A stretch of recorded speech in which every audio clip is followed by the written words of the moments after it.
He married an obese alien to escape poverty and win a spaceship, but she locked him in on... Captain Clyde Sutton stared at the contract on the holographic display, his jaw clenched tight enough to crack teeth. The terms were clear and clearly desperate.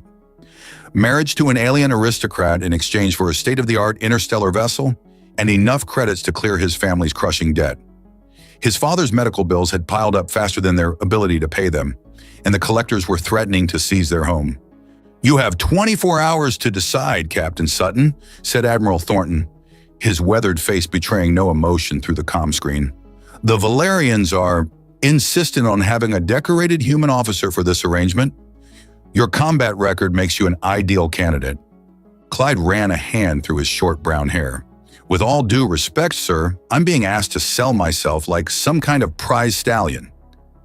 "With all due respect, Captain," Thornton countered, "you're being offered a way out of financial ruin and a chance to own one of the finest ships in the quadrant. The Valerian noble houses have more wealth than most human colonies combined. This is a diplomatic opportunity as well as a personal one." Clyde glanced at the attached image of his prospective bride, Lady Arella Voss of House Keldor. She was unmistakably Valerian, with her azure skin and silver-white hair. But unlike the willowy frames typical of her species, Lady Arella was substantial. Her voluptuous figure strained against the ornate, metallic bodysuit that was traditional formal wear for Valerian nobility. "And what happens after the ceremony?" Clyde asked. "You receive the ship, the credits, and you're free to go about your business. The Valerians understand this is a marriage of convenience. They gain status by having a human war hero in their family records. You get your ship, everyone wins. Except I have to spend a week with her for appearances." "1 week," Thornton confirmed. "Then you can be on your way." Clyde closed his eyes. A week of his life and his signature on a marriage document in exchange for his family's security and his own freedom. It was a devil's bargain. But what choice did he have? "I'll do it," he said finally. "Send the coordinates." 3 days later, Clyde stood in the grand ceremonial hall of the Valerian diplomatic vessel Celestial Accord, dressed in his formal military uniform with all decorations displayed as requested. The hall was filled with blue-skinned Valerian dignitaries, their slender forms making Lady Arella stand out even more as she approached in a flowing silver gown that did little to conceal her ample curves. Up close, Clyde could see that her eyes were a deeper blue than her skin, like sapphires catching starlight. Her face was elegantly structured with high cheekbones and full lips that curved into a practiced smile. "Captain Sutton," she said, her voice surprisingly melodic, "I appreciate your acceptance of our arrangement." "Lady Arella," he responded with a formal bow, "the pleasure is mine." The ceremony was mercifully brief, a blend of human and Valerian traditions. Clyde repeated the words as instructed, signed the documents, and before he knew it, they were legally bound. A cheer went up from the assembled Valerians, and servants began distributing drinks. "Your new vessel awaits your inspection, Captain," Arella said, gesturing toward a viewing port where a sleek, silver ship hung against the backdrop of stars. "The Stellar Venture, one of our finest courier vessels, modified for human operation." Clyde couldn't help but be impressed. The ship was everything promised, compact but powerful, with lines that suggested both speed and endurance. It was worth every moment of this charade. "And now," Arella continued, "we should retire to our quarters. It has been a long day." Clyde followed her through ornate corridors to a luxurious suite aboard the Stellar Venture itself. The main cabin was spacious, with a large viewport showing the stars beyond. A single oversized bed dominated one wall. "Your ship is impressive," Clyde said, trying to maintain polite conversation while planning his exit strategy. 1 week, then freedom." "Our ship," Arella corrected, activating a control panel. The door to the cabin slid shut with an ominous hiss, followed by the unmistakable sound of a security lock engaging. Clyde spun around. "What are you doing?" Arella's diplomatic smile transformed into something more cunning. "Just making sure you fulfill your end of the deal, Captain Sutton." She settled into a plush chair, crossing her legs. "You didn't think we'd simply hand over a vessel of this caliber without ensuring the contract was properly honored, did you?" "The contract said nothing about being locked in," Clyde growled, moving to the door and confirming it wouldn't budge. The contract stipulates 1 week of marital cohabitation, she replied calmly. I'm merely ensuring compliance. Clyde felt the trap closing around him. So, I'm a prisoner? Not at all. You're a husband. Her smile widened. For 1 week, at least.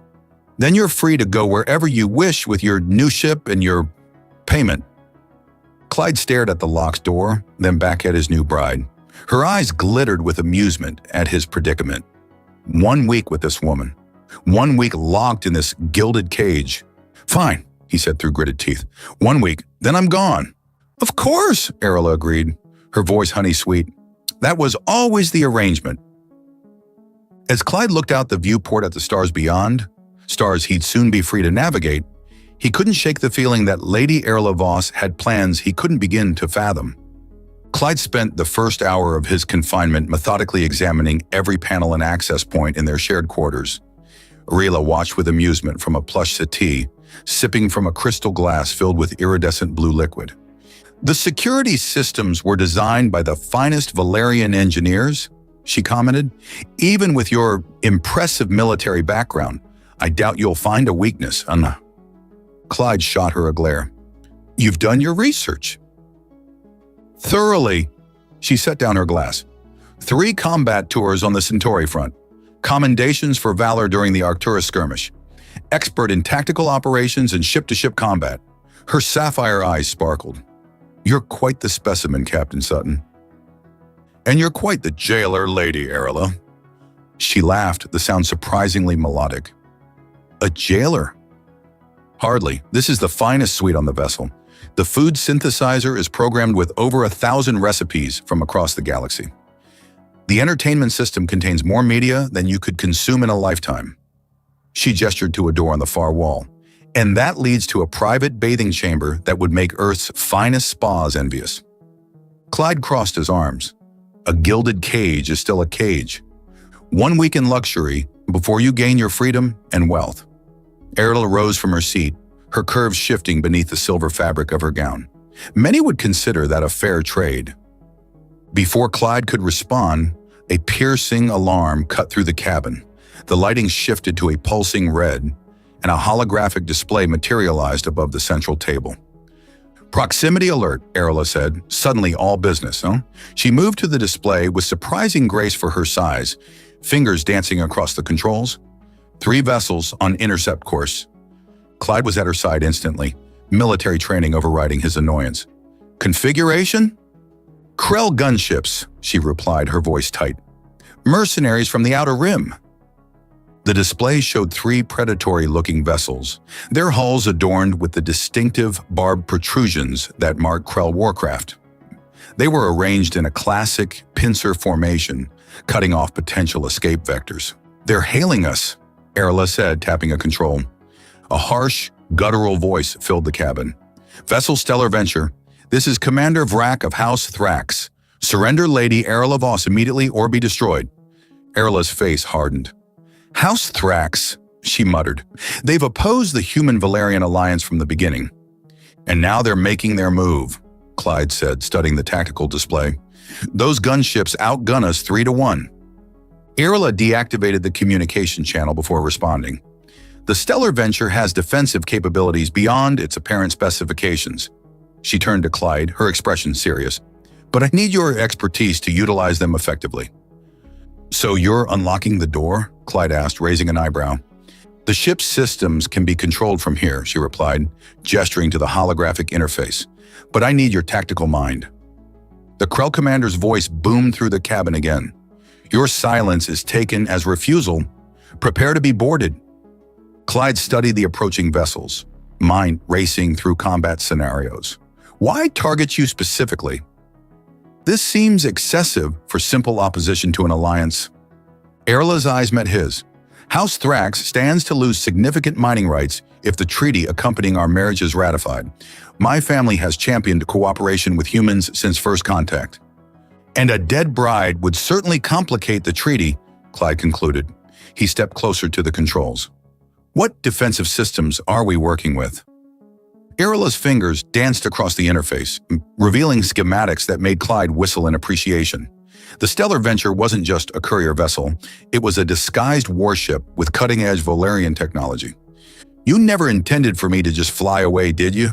Clyde asked, glancing sideways at her.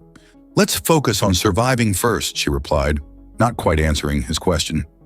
"Then you can decide whether to leave or not." The ship shuddered as the first volley from the Krell vessels struck their shields. "Shield integrity at 87%, an automated voice announced. Clyde studied the tactical display, noting the Krell formation and weapon signatures. His military training took over as he began inputting commands. "Divert auxiliary power to the port shield array," he ordered, "and charge the ventral pulse cannons, but hold fire." Erla followed his instructions without question, her movements efficient and practiced. They worked in unexpected synchronicity, anticipating each other's needs as the Stellar Venture maneuvered to face the threat. "They're moving to surround us," Erla noted, as the enemy vessels adjusted their approach. "Exactly as I expected," Clyde replied with a grim smile. "When I give the word, execute a full reverse thrust and fire all forward batteries." The ship rocked again as another barrage struck their shields. "Shields at 62%, the computer reported. "They're herding us toward that asteroid field," Erla observed, "trying to limit our maneuverability." "Let them think it's working," Clyde said, fingers flying across the controls. "On my mark." The lead Krell vessel moved directly into their path, weapons glowing as they prepared another salvo. "Now!" Clyde commanded. The Stellar Venture lurched as its engines fired in reverse, catching the Krell ships off guard. The forward batteries unleashed a devastating barrage that struck the lead vessel squarely on its unshielded flank. "Direct hit!" Erla exclaimed as the enemy ship listed to one side, venting atmosphere. The other two Krell vessels broke formation, attempting to regroup.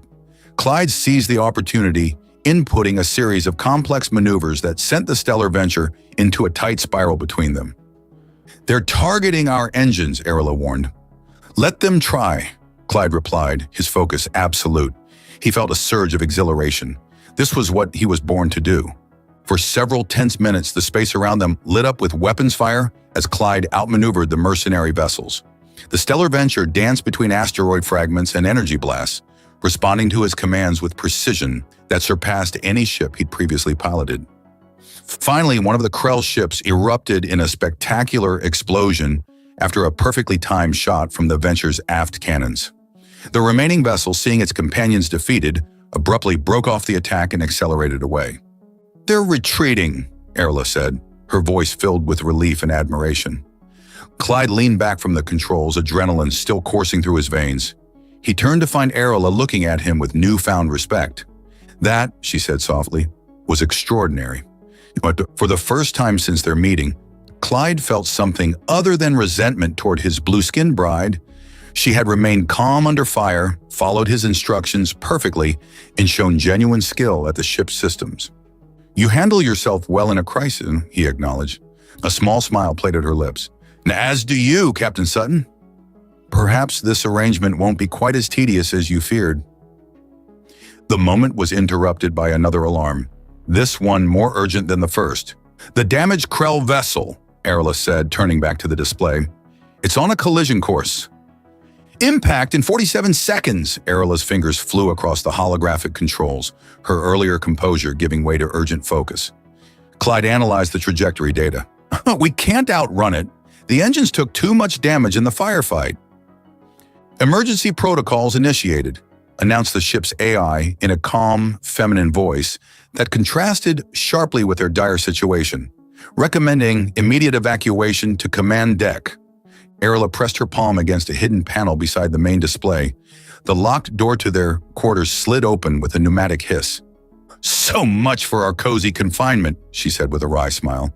"Follow me." They sprinted through the corridor, the ship's warning klaxons blaring around them. Clyde noted the elegant design of the passageways, far more spacious and ornate than typical military vessels he'd served on. Despite her fuller figure, Erla moved with surprising agility, leading him through a maze of corridors with confident precision. "Impact in 30 seconds, the AI warned. "Almost there," Erla called over her shoulder as they rounded a corner.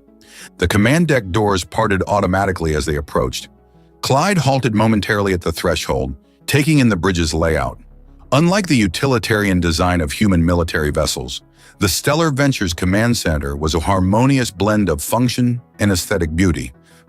Curved control stations faced a panoramic viewport that currently displayed the rapidly approaching Krell vessel.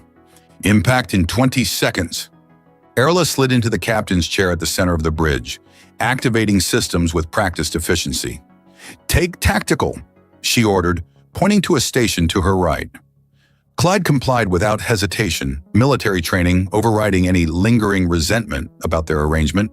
The tactical console lit up beneath his touch, displaying weapons and defensive systems far beyond what he had been able to access from their quarters.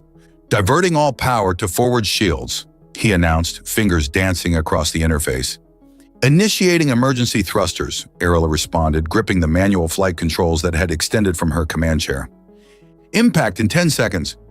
The view screen showed the crippled Krell vessel tumbling toward them, trailing debris and venting plasma. Its jagged, predatory design now seemed pathetic in its death throes. "Brace!" Erla shouted. The Stellar Venture lurched violently as Erla fired a precise sequence of thruster bursts. Instead of attempting to outrun the collision, she rotated the ship to present its most heavily shielded section to the oncoming threat, while simultaneously shifting their position just enough to avoid a direct hit. The Krell ship scraped along their starboard hull with a deafening screech of metal on metal. The bridge lights flickered as power surged through damaged systems.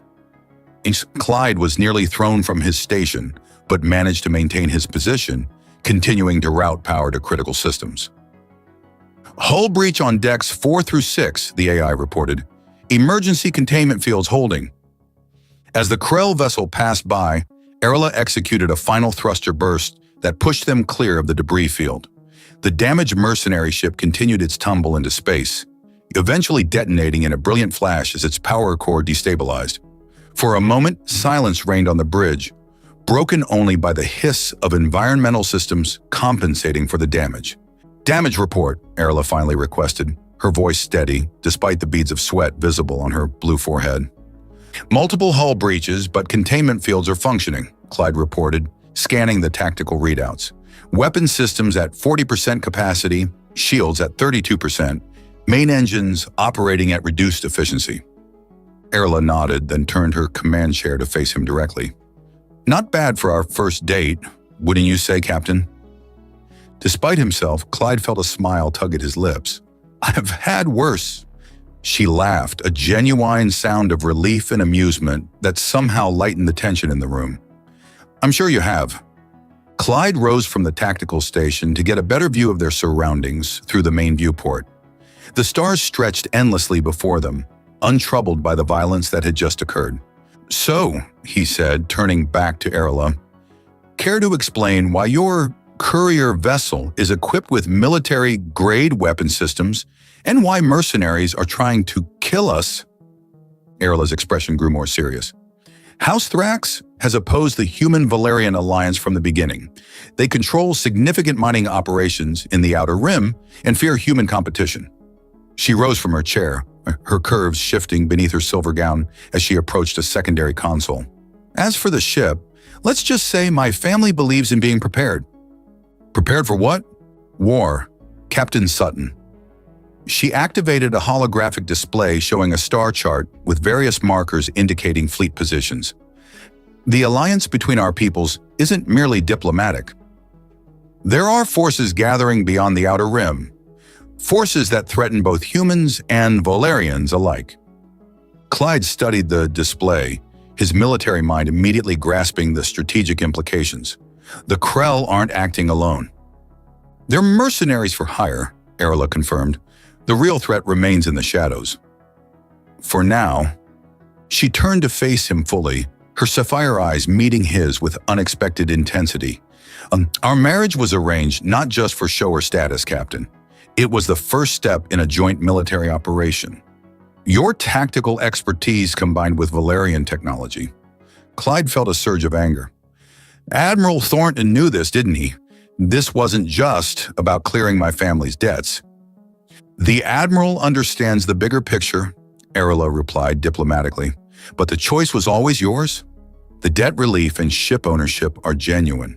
You could still take the Stellar Venture and leave once our week is complete, assuming we survive that long. Clyde ran a hand through his short hair, processing this new information. So I'm not just a trophy husband, I'm a military asset. You're both, Arilla said with surprising candor. My family gains status through our union, yes, but we also gain your tactical mind, which you've already demonstrated is exceptional. She gestured to the viewport where the remnants of the Krell ship still glittered among the stars. Few could have handled that situation as effectively. Before Clyde could respond, a proximity alert sounded again. His head snapped toward the tactical display, expecting more hostiles, but Arilla raised a calming hand. Friendly signatures, she said. Valerian Defense Fleet responding to our distress beacon. 3 sleek vessels appeared on the long-range scanners, their distinctive silhouettes marking them as Valerian military cruisers. Perfect timing, Clyde muttered. Indeed, Arilla agreed, returning to her command chair. Though I must admit, I rather enjoyed watching you work. A hint of that earlier playful smile returned to her lips. Perhaps being locked in together won't be such a hardship after all. Despite his lingering frustration at being manipulated, Clyde couldn't help but appreciate her resilience and candor. There was more to Lady Arilla Voss than met the eye, and perhaps more to their arrangement than he'd initially believed. The Valerian flagship Astral Dominion dwarfed the Stellar Venture as it docked in the massive vessel's central bay. Clyde stood at the viewport, watching as mechanical arms secured their damaged ship while repair drones swarmed over the hull breaches like metallic insects.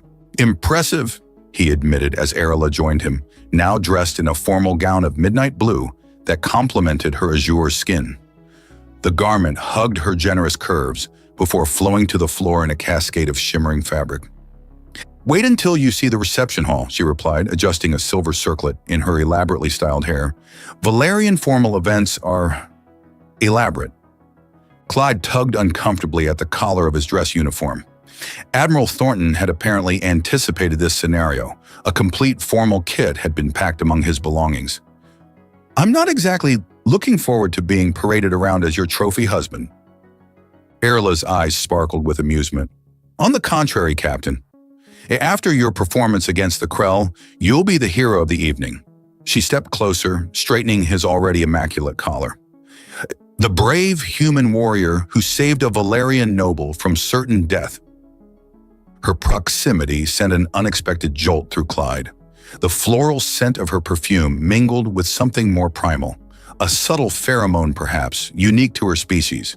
He cleared his throat and stepped back. Just tell me what I need to know to avoid causing an interstellar incident. Arilla smiled knowingly at his retreat. Valerian social protocol is complex, but I'll guide you through it. The most important thing to remember is that we must appear genuinely affectionate. Physical contact between bonded pairs is expected. Define physical contact, Clyde said warily. Hand-holding at minimum. Perhaps the occasional embrace. Her smile turned mischievous. Nothing that would scandalize your human sensibilities, I assure you. A chime announced the arrival of their escort. The doors slid open to reveal a tall, slender Valerian male in an ornate military uniform. Lady Arilla, he said with a formal bow. Captain Sutton, I am Commander Talon, assigned to escort you to the reception. Arilla took Clyde's arm, pressing her soft curves against his side with deliberate pressure. We're ready, Commander. They followed Talon through corridors that grew increasingly grand, eventually arriving at a massive set of doors inlaid with what appeared to be genuine silver. As they approached, the doors parted to reveal a spectacle that momentarily took Clyde's breath away. The reception hall was a vast chamber with a domed ceiling that somehow projected the surrounding star field, giving the impression that they were dining in open space. Hundreds of Valerians in formal attire mingled beneath floating orbs of soft light, while anti-gravity platforms carried musicians playing exotic instruments unlike anything Clyde had seen on Earth. Damn, he whispered. Indeed, Arilla agreed, tightening her grip on his arm. Remember, you're not just my husband tonight. You're the representative of humanity. As they entered, a hush fell over the crowd. All eyes turned toward them, and Clyde felt a moment of self-consciousness. He stood a head shorter than most of the male Valerians, though his broader, more muscular build made him appear more substantial despite the height difference. A Valerian in elaborate ceremonial robes approached, flanked by what appeared to be high-ranking military officers. "High Chancellor Morath," Arela whispered, "the highest-ranking official present. Follow my lead." She performed an elegant curtsy, and Clyde executed his best military bow. "Lady Arela," the Chancellor intoned in a resonant voice, "we rejoice at your safe arrival." His pale blue eyes shifted to Clyde. "And this is the human warrior who defeated the Krell ambush?" "My husband, Captain Clyde Sutton," Arela confirmed, a note of pride in her voice that sounded surprisingly genuine. The Chancellor studied Clyde with undisguised curiosity. "Remarkable. We received the tactical data from your encounter. Your species' combat instincts are impressive." "Just doing my job, sir," Clyde replied, falling back on military formality. "Modesty," the Chancellor observed. "Another curious human trait." He gestured to the gathering. "Tonight we celebrate your union and the alliance it represents. Enjoy our hospitality." As the Chancellor moved away, Arela guided Clyde through the crowd. They were approached by countless Valerian nobles and officials, each seemingly more curious about the human than the last. "Is it true humans can sustain combat readiness for days without rest?" asked one military commander. "Do you really consume the flesh of other species for sustenance?" inquired a wide-eyed noble lady, both horrified and fascinated. "I heard humans mate for pleasure rather than just reproduction. Is this accurate?" questioned an elderly Valerian scientist, peering at Clyde through some kind of monocle. Clyde fielded each question with as much diplomacy as he could muster, increasingly aware of Arela's amused expression beside him.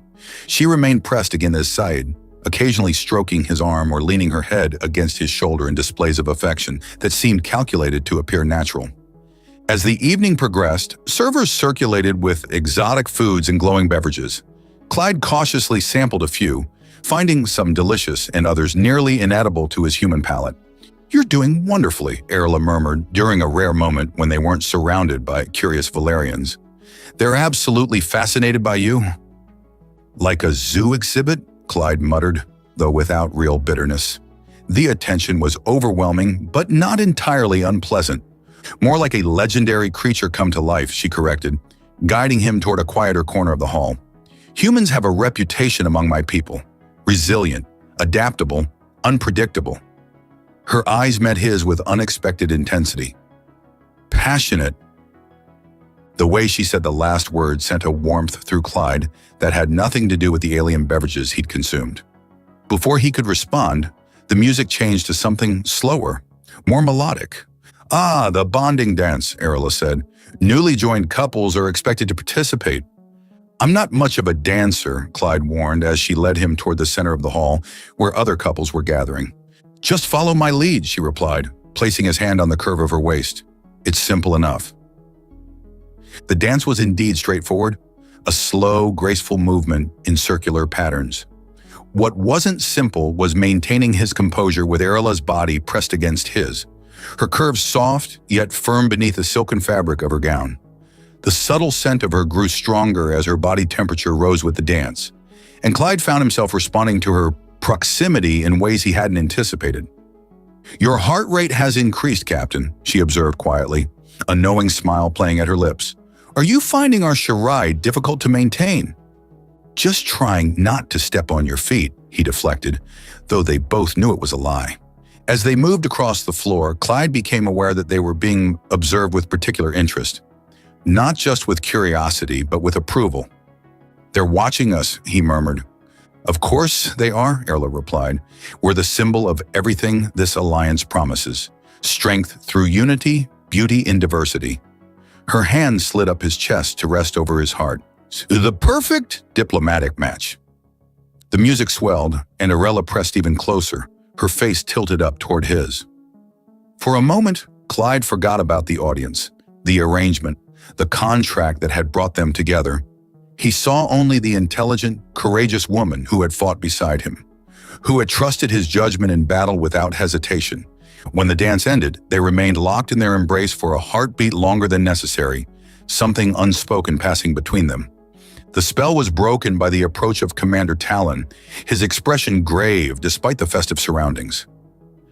"Lady Arilla, Captain Sutton," he said with a formal bow, "your presence is requested in the Strategic Command Center. Immediately." The Strategic Command Center of the Astral Dominion was a stark contrast to the opulent reception hall. Utilitarian and efficient, its circular design centered around a massive holographic display, currently showing star charts and fleet positions. High-ranking Valerian officers stood in tense clusters, their formal attire at odds with the military setting. High Chancellor Morath nodded gravely as Clyde and Arilla entered. "Captain Sutton, Lady Arilla, thank you for joining us promptly." "What's happened?" Arilla asked, her hand still resting on Clyde's arm. The Chancellor gestured to the central display. "We've intercepted communications between House Thrax and someone aboard this vessel." His pale eyes swept the room. "Someone with access to classified intelligence regarding your route and the strategic importance of your union?" Clyde felt Arilla stiffen beside him. "A traitor," she said, her voice hardening. "Indeed," Morath confirmed. "The communications were heavily encrypted, but our analysts determined they originated from the diplomatic corps." He turned to Clyde. "Captain Sutton, your tactical expertise against the Krell was impressive. We would value your perspective on this matter." Clyde stepped forward, studying the data displayed. "Have you identified the specific transmission point?"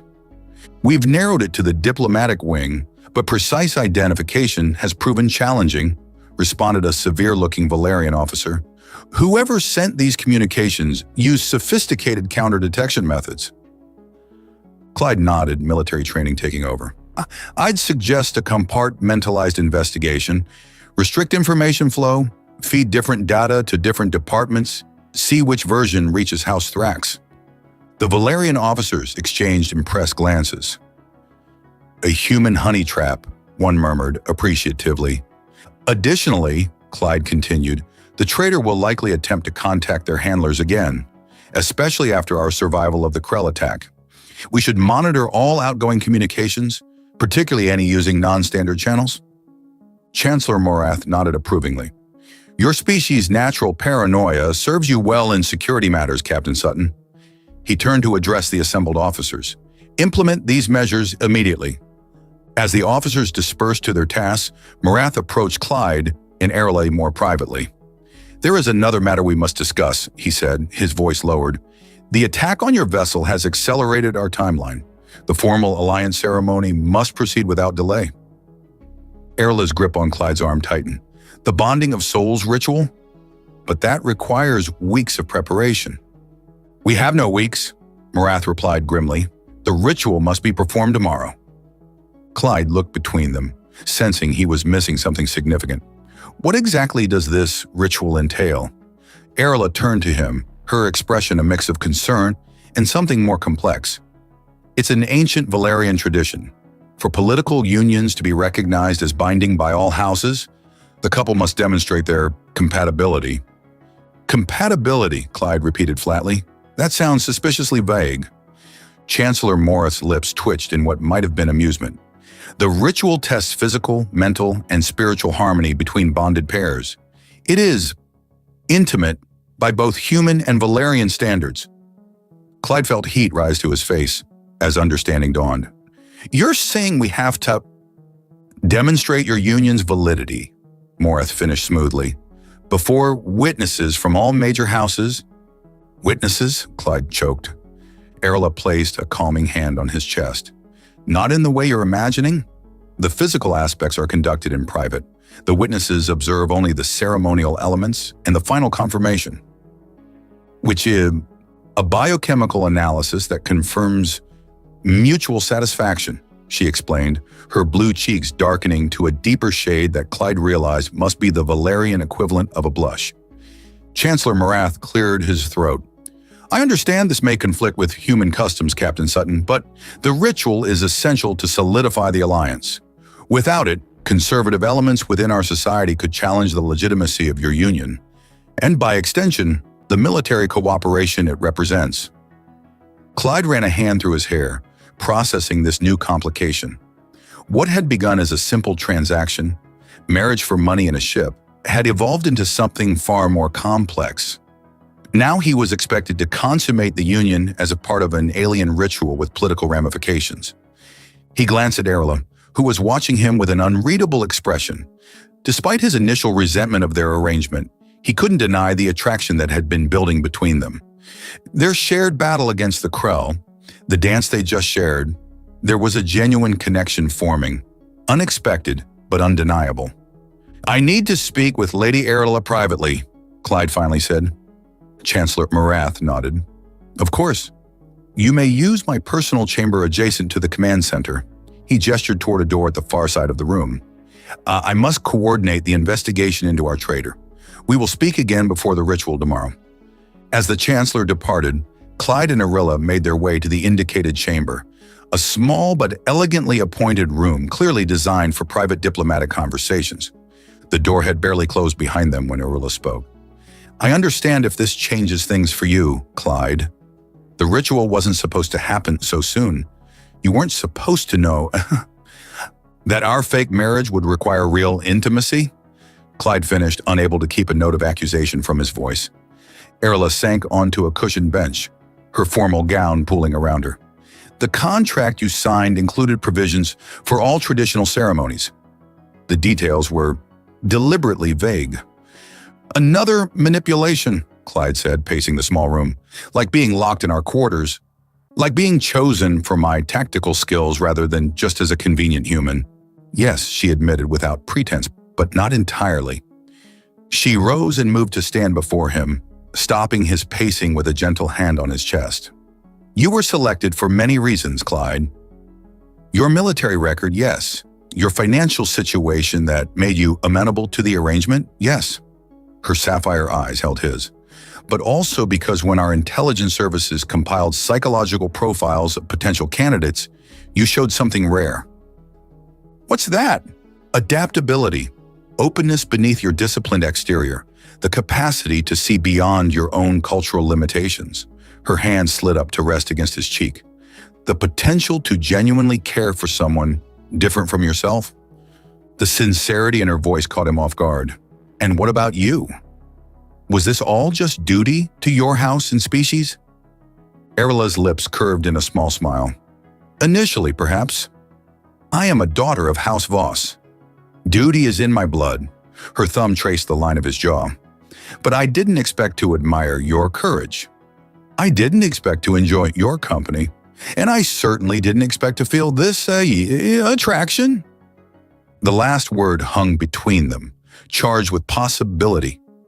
Clyde was acutely aware of her proximity, the warmth of her body, the subtle scent that seemed to cloud his judgment whenever she was near. "The ritual," he said, his voice rougher than intended, "what exactly does it involve?" "There are ceremonial elements, vows, symbolic gestures." Her eyes never left his. "But at its core, it's about genuine connection, physical and emotional harmony. It cannot be faked, Clyde. The biochemical analysis would reveal any inadequacy. So tomorrow, we either truly connect or the alliance fails." "Yes," she said simply. Clyde took a deep breath, weighing his options. He could refuse, take his ship once repairs were complete, and leave this political quagmire behind. His family's debts would still be cleared as promised. He could return to his life, but as he looked at Erla, this complex, intelligent woman who had fought beside him, who had shown both cunning and courage, he realized that the thought of leaving no longer held the appeal it once did. "If we do this," he said slowly, "I need to know it's real. Not just political, not just duty." Erla stepped closer, eliminating the last space between them. "Then perhaps we should practice," she whispered, rising on her toes to bring her lips to his. The kiss began tentatively, a question rather than a demand. But as Clyde responded, wrapping his arms around her generous curves, it deepened into something neither of them had anticipated when their arrangement began.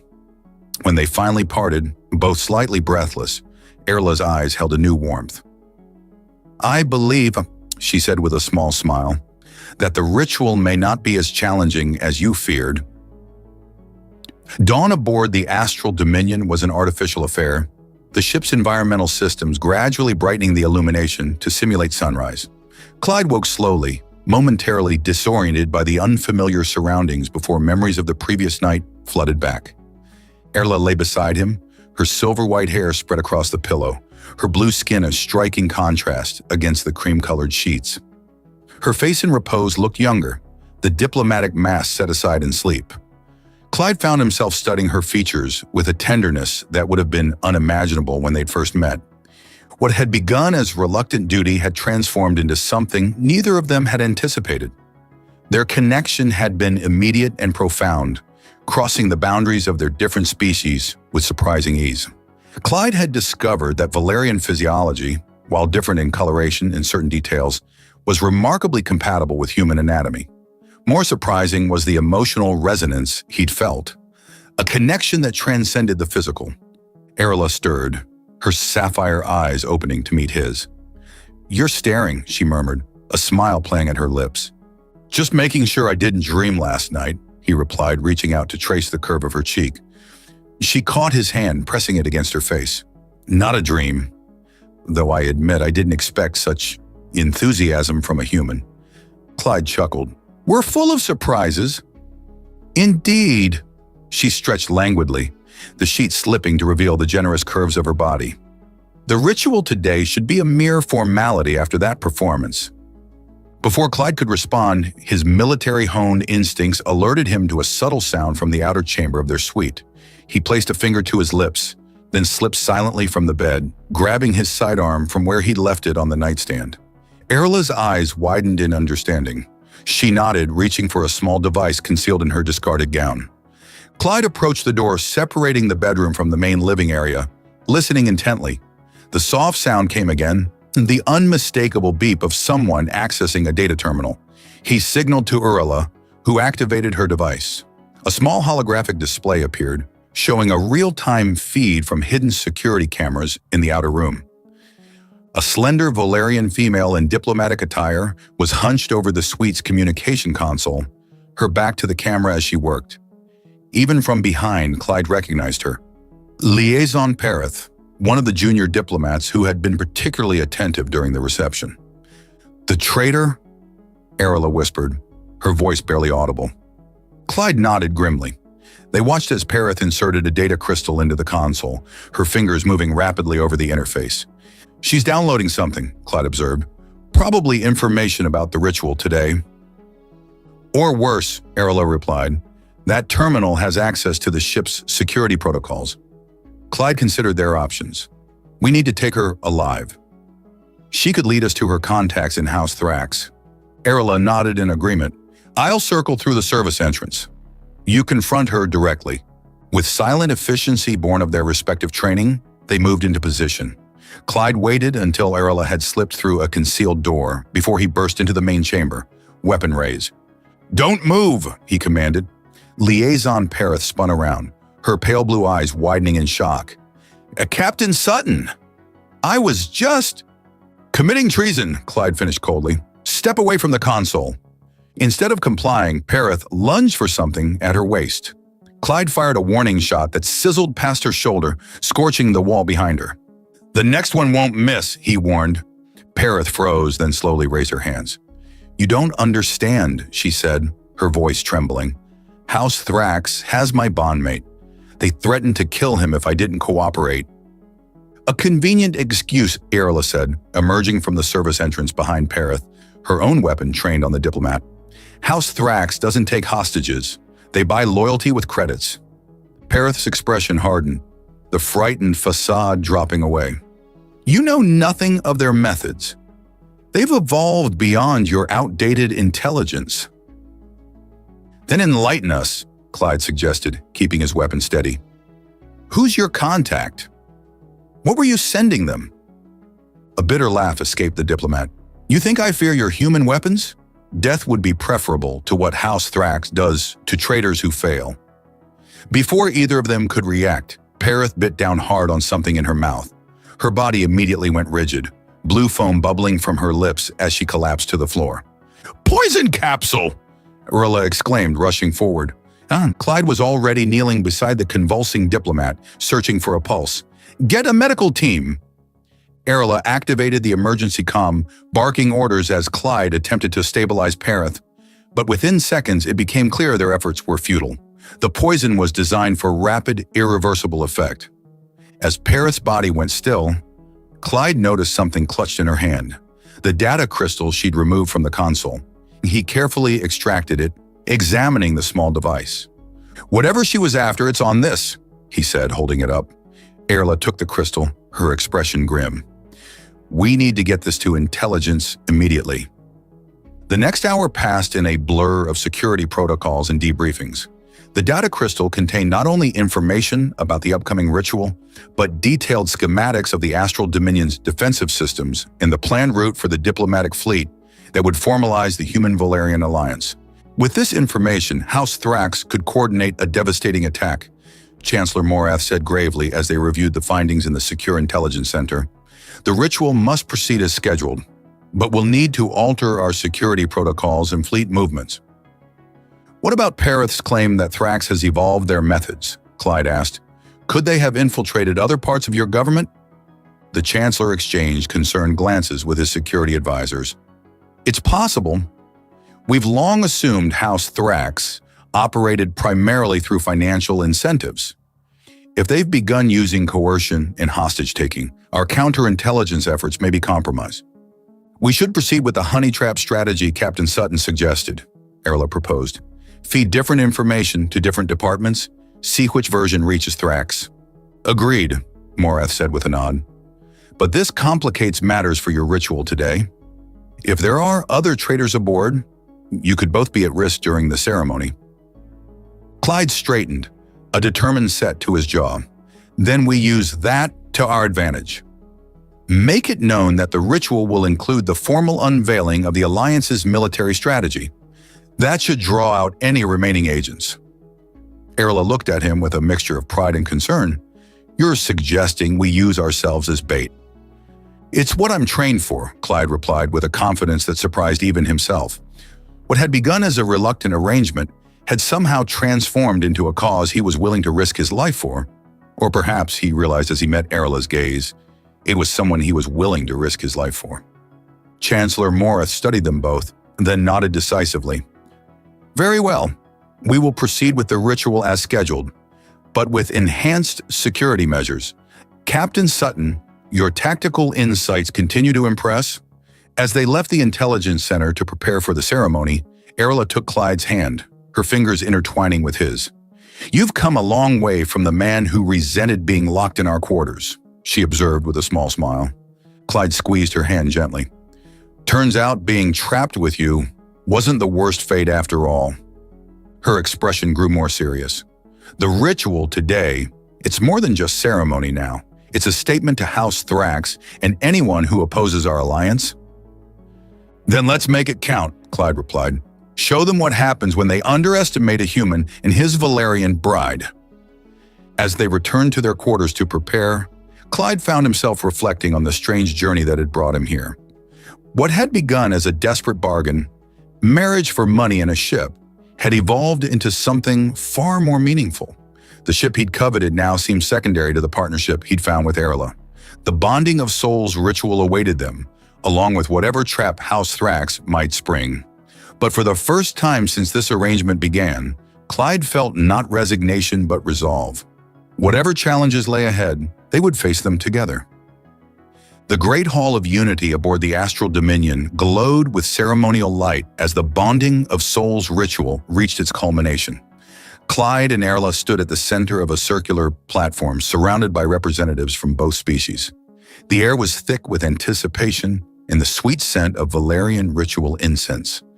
Clyde wore a formal uniform specially designed for the occasion, midnight blue with silver accents that complemented Erla's traditional bonding attire. Her voluptuous figure was draped in layers of shimmering fabric that caught the light with every movement, making her appear to be wrapped in liquid starlight. "The physical union has been confirmed," announced the elder officiant, a venerable Valerian with pale blue skin that had faded with age. He held up a small crystal vial containing the biochemical proof of their compatibility, evidence of their intimate connection the night before. "The souls have spoken through the body's wisdom." A murmur of approval rippled through the assembled dignitaries. Clyde caught Rayla's eye, sharing a private smile at the understatement. Their physical union had exceeded all expectations, crossing the boundaries between their species with a passion that had surprised them both. Chancellor Morath stepped forward, his ceremonial robes rustling softly.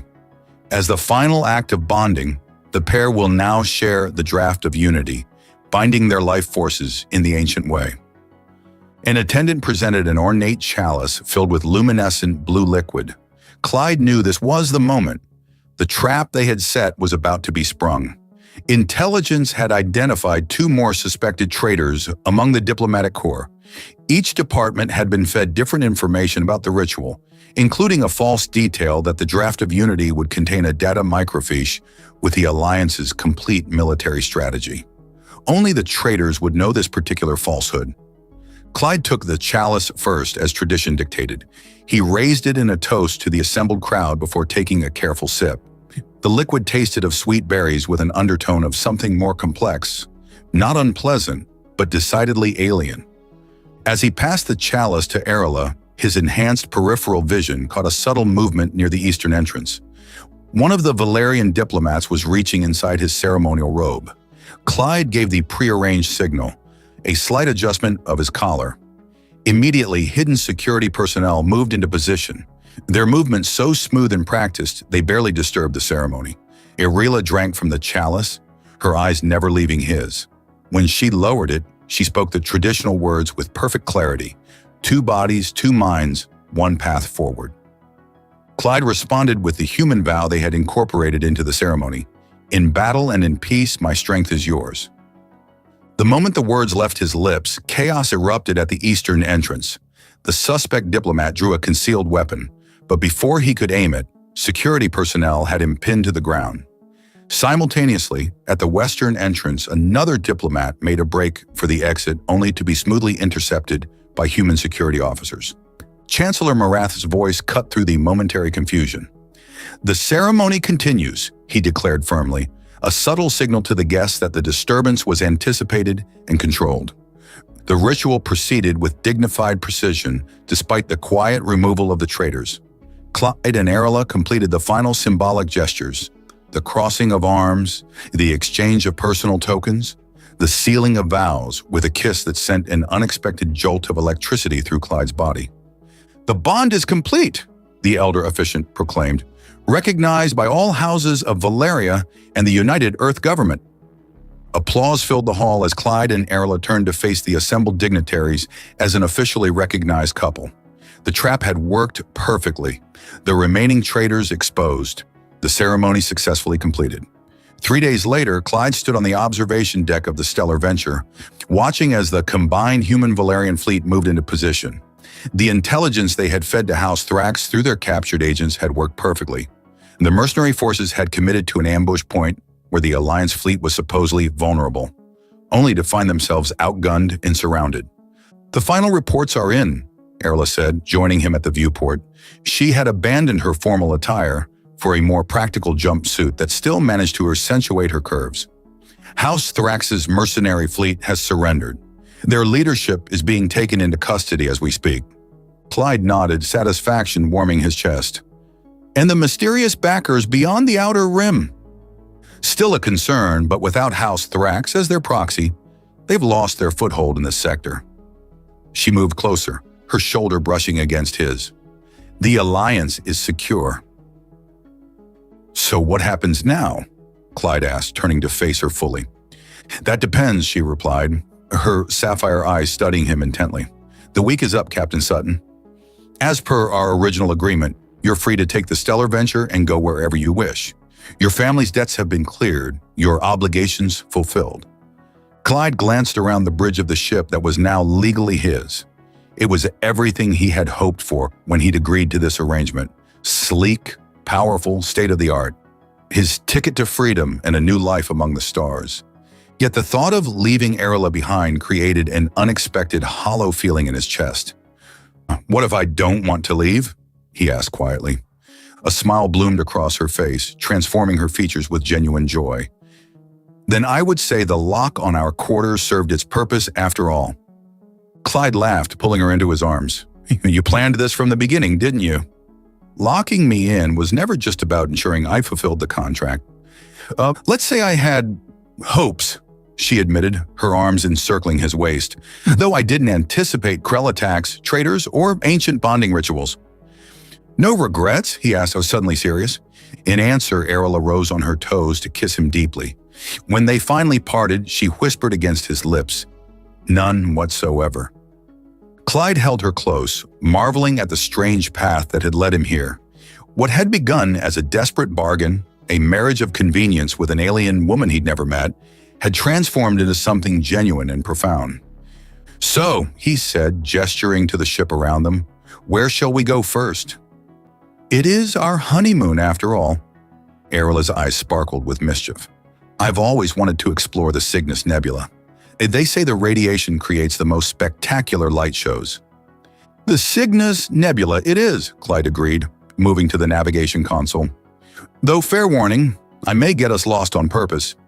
I've developed a certain fondness for being locked in small spaces with you." Erla laughed, the sound filling the bridge with warmth. "In that case, Captain Sutton, I suggest you set a very long course." As the stellar venture broke formation from the fleet and set course for the distant nebula, Clyde reflected on the unexpected turns his life had taken. He had married an alien woman to escape poverty and win a spaceship, only to discover that the greatest prize was the bond they had formed. The ship accelerated smoothly into faster-than-light travel, stars stretching into streaks of light around them. Clyde pulled Erla close, their silhouettes merging against the cosmic backdrop. "You know," he murmured against her silver-white hair, "being locked in with you turned out to be the best thing that ever happened to me." Erla smiled up at him, her blue fingers intertwining with his human ones. "Then perhaps we should make it permanent." As the stellar venture carried them toward new adventures, Clyde knew with absolute certainty that he had found something far more valuable than freedom or wealth. He had found a partner who challenged him, supported him, and saw beyond the differences of their species to the connection that truly mattered. The stars beckoned, and this time they would face them together.